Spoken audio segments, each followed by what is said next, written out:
Pemirsa, penambahan kasus warga yang terkonfirmasi kasus COVID-19 masih terus terjadi di Kabupaten Karangasem.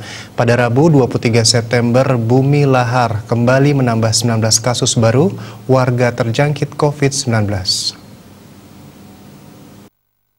Koordinator Satuan Tugas Bidang Kesehatan Gugus Tugas Percepatan Penanganan COVID-19 di Kabupaten Karangasem, Igusti Bagus Putra pertama mengatakan, belum ada tanda kasus COVID-19 di Karangasem menurun. Hingga kini kasus masih saja terjadi. Kasus baru terkonfirmasi positif COVID-19 di Karangasem berjumlah 19 kasus. Pertama menambahkan, dengan penambahan kasus tersebut jumlah kasus terkonfirmasi di Kabupaten Karangasem menjadi 736 kasus. Sebanyak 713 merupakan kasus transmisi lokal atau 96,88% dan 23 atau 3,22% merupakan kasus yang berasal dari PPLN, pelaku perjalanan luar negeri. Tidak ada pasien yang dinyatakan sembuh. Kasus yang meninggal juga mengalami penambahan. Ada 2 kasus warga yang dinyatakan meninggal dunia positif COVID-19.